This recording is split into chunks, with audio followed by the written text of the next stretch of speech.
नमस्ते सबैजनालाई। आज चाहिँ म स्पेशल नेपालीहरूको फेभरेट ढेँडो बनाउँदैछु। यो चाहिँ मैले पहिलोचोटि बनाएको हो, अहिलेसम्म बनाएको थिइनँ। मैले चाहिँ फ्राई प्यानमा चाहिँ बटर राखेँ अनि त्यसमा चाहिँ 1 कप पानी राखेको छु। 1 कप पानी राखिसकेपछि चाहिँ अनि पानीलाई बोइल गरेको छु। पानी चाहिँ बोइल हुँदैछ अनि त्यसको माथिबाट चाहिँ मैले हल्का मकैको पिठो चाहिँ छर्किदिएको छु। मैले चाहिँ पहिलोचोटि बनाएको भएर मम्मीहरूले बनाउनु भएको चाहिँ देखेको थिएँ, यसरी नै बनाउनु हुन्थ्यो। त्यही भएर मैले पनि त्यही सम्झी ट्राई गरेको। कस्तो हुन्छ थाहा छैन, आई होप राम्रै मिठै भइदियो हुन्थ्यो। अब चाहिँ उम्लिसक्यो अनि अब म पिठो आफूलाई चाहिने जति पिठो राख्छु। मैले चाहिँ पहिलोचोटि बनाएको, कस्तो हुन्छ थाहा छैन। अनि त्यही भएर चाहिँ मैले थोरै मात्र बनाएको छु, एकजनालाई हुने मात्र बनाएको छु। त्यो पनि डराइ बनाएको छु होइन। अब म यसलाई चाहिँ मजाले चलाउँछु।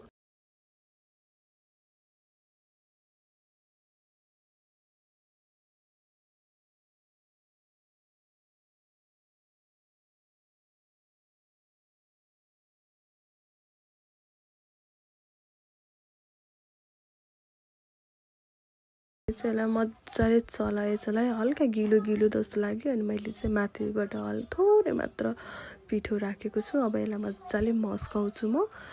यस्तो हात दुखिसक्यो मेरो। अझै यसको डल्लोहरू चाहिँ फुटेको छैन होइन। यसको डल्लोहरू चाहिँ मजाले फुटाउनु पर्छ, त्यही भएर मजाले चलाउनु पर्दो रहेछ।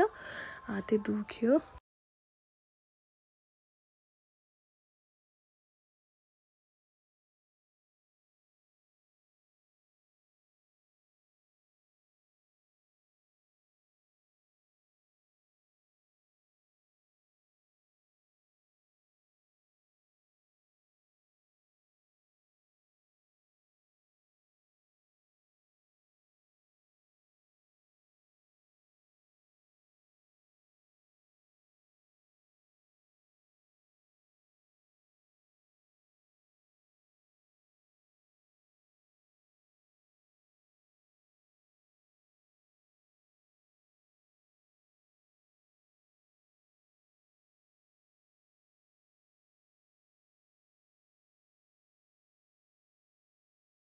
ढिँडो मस्काउँदा हातै दुखिसक्यो। यतिको भयो।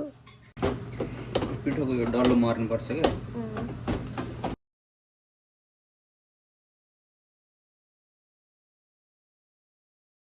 ढेँडो चाहिँ रेडी भइसक्यो।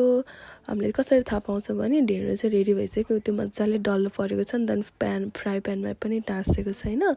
त्यही भएर चाहिँ रेडी भइसक्यो। अब मलाई एकदम खान मन लागिसक्यो। चिकन ग्रेभी र अनि मैले टमाटरको अचारसँग सर्भ गरेको छु।